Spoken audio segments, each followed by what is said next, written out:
السلام عليكم ورحمه الله وبركاته. عاملين ايه؟ يا رب تكونوا بخير، وحشتونا كتير. النهارده انا جايه لكم اكلنا الخفيف، غدا النهارده خفيف كده، فحبيت اوريكم الروتين بتاعنا النهارده معانا سمك مشوي. بصراحه مش انا اللي شويه، يعني هو جاي لي مشوي، طبعا مشوي اهو. عندنا سمك مشوي اهو، سمك بليمه وسمك كبير تحت اهو، بألف هنا اللي هياكل. يا حبايب قلبي هعمل معاكم وصفة رز للسمك المشوي جميلة ولذيذة على طريقتي. لو جربتوها مش هتندموا ان انتوا هتجربوها يعني. هنبتدي الاول بنص كيلو طماطم، او على حسب الكمية اللي انت محتاجاها زي ما احنا متفقين. يعني انا عايزة حلة كبيرة هتكتري الطماطم شوية، عايزة حلة صغيرة يعني نص كيلو حلو. وهجيب 3 بصلات و3 فصوص توم وقرنين فلفل، والتوابل اللي معانا زي ما احنا متفقين: ملح وشويه فلفل اسود وشويه شطه وشويه كمون. بس انتوا هتقولوا لي بقى انت مش بتستعملي توابل تانية ليه؟ بحب طعم التوابل دي في الاكل. هنبتدي الاول، ورز طبعا رز مصري مغسول عادي اهو، وزيت. ماشي، هنبتدي الاول هنجيب شفشق الخلاط، هنحط التوابل على جنب كده. وهنحتاج شويه، بس انا نسيت هطلعها دلوقتي، شبت على كزبره. ده رز اسمه رز التقليه، بيبقى ظريف وجميل مع السمك المشوي. انا لما جت الفكره نتغدى سمك النهارده قلت لازما اطلع اوريكم طريقه الرز. حبيت اشارككم اليوم معانا وصفه من وصفاتي اهو. هنضرب اقطع الطماطم دي كلها.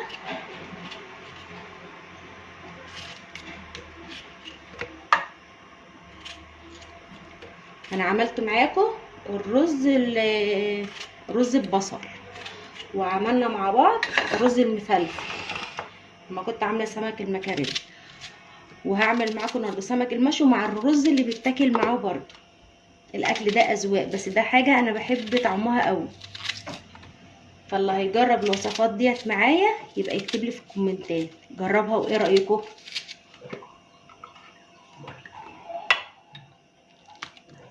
زي ما قلت لكم قبل كده، انا لما بعمل وصفه انا بعمل الوصفه اللي انا بحب اكلها، اللي بيبقى طعمها جميل.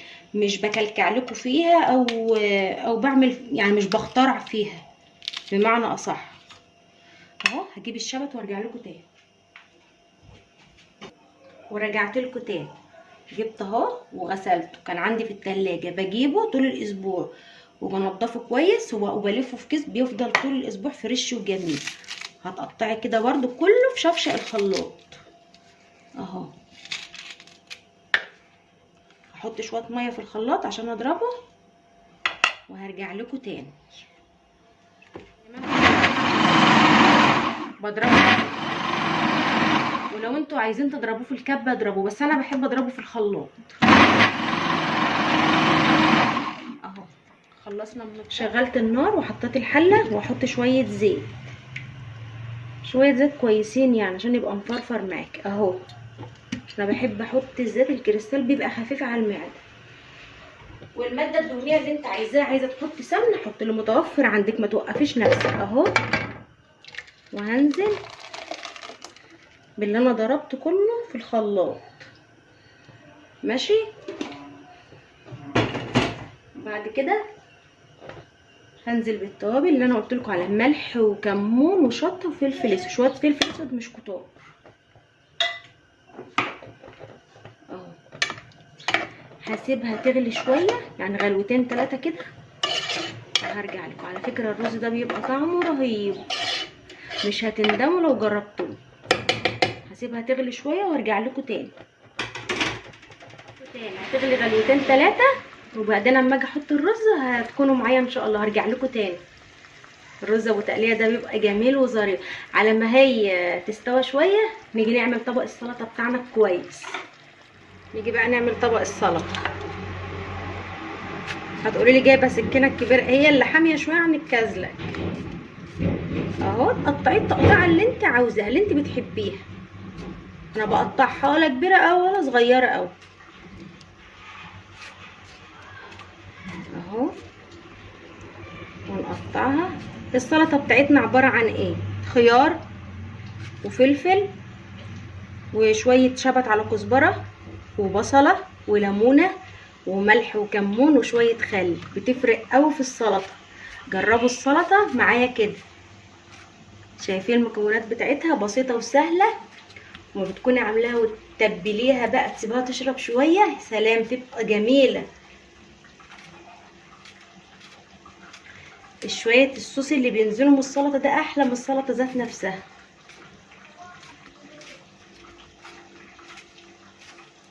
اهو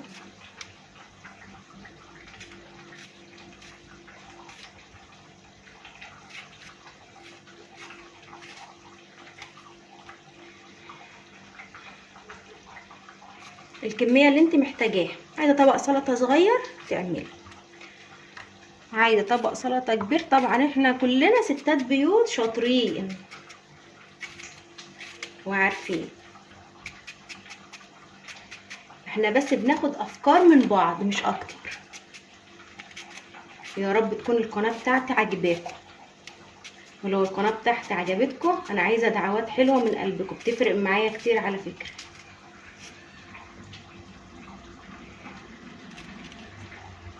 الدعوه اللي بتطلع من القلب دي بتوصل للقلب بصراحه. وانا القناه عندي فيها اخوات كتير، احلى اخت واحلى اخ واحلى اب واحلى ام.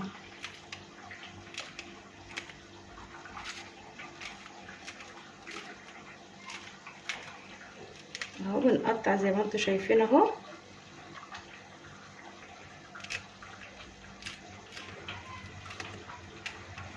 عايزه تحطي شطه سبايسي حطي، مش عايزاها حاميه ما تحطيش. زي ما رد. والبصلايه بقى انا بقطعها كده اهو، زي ما تكوني رايحه تعملي بيه. اللي مش عاوز يحط بصل ما يحطش، بس بتبقى طعمها جميل بصراحه مع السمك، بتبقى حلوه. اما بحط لها الخل والليمون وكده مش بتبقى ظاهره قوي. على فكره دي سلطتي المتواضعه، مش بعمل فيها برضو، مش بعمل اختراعات، انا بعمل الحاجه السهله معاكم. لان الحاجه لما بتعملي فيها اختراعات اوفر قوي مش بعملها، مش برضه اعملها. الناس عايزه حاجه السهله البسيطه. وبقطع شبت الكزبره زي ما انتم شايفين، التقطيعه العاديه برضه.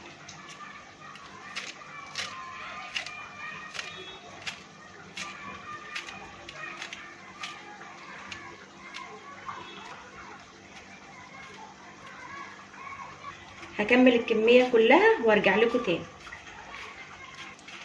هرجع لكم نتبلها سوا ونشوفها الفينش بتاعها الاخير وارجع لكم. رجعت لكم تاني. وفي حاجه بحطها كمان، بيكون بشره جزره وبشرها، وبقوم حطها بعد ما يغلي غلوتين. لو هي متوفره عندك حطي، مش متوفره ما تحطيش على الرز.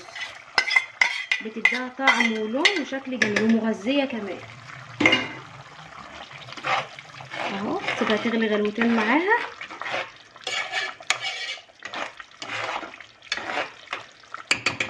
وهرجع لكم تاني. رجعت لكم تاني بعد ما خلصت الكميه. بصوا انا بحب اعصر الليمونه كده واحطها، اللي مش عايز يحطها ما يحطهاش، بس انا بحب احطها مع السلطه. وبعدين بحط الملح، وبعدين تظبط الملح والكمون اهو، وشويه الخل. هتقلبيها تقليبه كويسه. لو هتتغدى على طول قلبيها تقليبه كويسه، لو مش هتغدى حطي الملح والفلفل بس، ما تقلبيهاش كتير عشان في ناس تقولك ايه هتتهرى، بس والله بيبقى طعمها ظريف وجميل. انا مش بحب اعملها واتبلها ساعتها، انا بحبها تشرب من التتبيله كده، بيبقى طعمها حلو.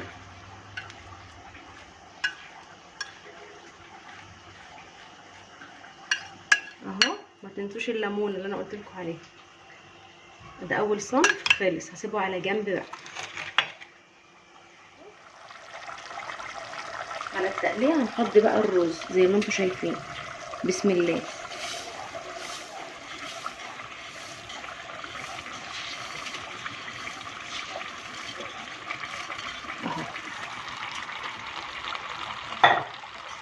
اوطي بس النار شويه على ما اقلبه واظبطه.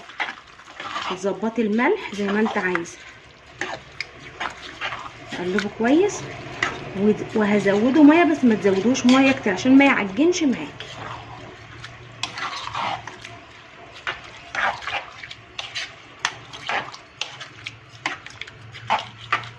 جيب الميه زودها. زودت الميه اهو. الرز اللي التقليه ده مش بيحب الميه كتير عشان ما يعجنش معانا اهو. وهظبط الملح بتاعه واغطي عليه بقى، واما يتشرب هرجع لكم تاني. رجعت لكم تاني. الرز ابو تقليه عايزه اقول لكم على حاجه، من انواع الرز اللي بيبقى يلزق بسرعه، فانت يعني ايه من الحل التاني تقلبيه وهو بيغلي كده ماشي، مش هيعجن ولا حاجه، بس تقلبيه عشان ما يلزقش اهو زي ما انتم شايفين اهو. لما بتظبطي الزيت بتاعه بيخليه مفرفر اهو. انا هوطي عليه بقى وهسيبه يتشرب بقى براحته ويتلبن براحته. ورجعت لكم تاني. ادي شكل الغدا بتاعنا. عملت طحينه انا كنت عاملاها معاكم قبل كده، والسلطه اهي، والسمك انا جايبه سمك برليم وسمك كبير عشان اللي ما بيحبش السمك الصغير ياكل من الكبير اهو. والرز. ايه رايكم في غدانا النهارده؟ وانتظروني في وصفه جديده من وصفات ايه وماما. وما تنسونيش بدعوه حلوه من قلبكم. وباي، مع السلامه.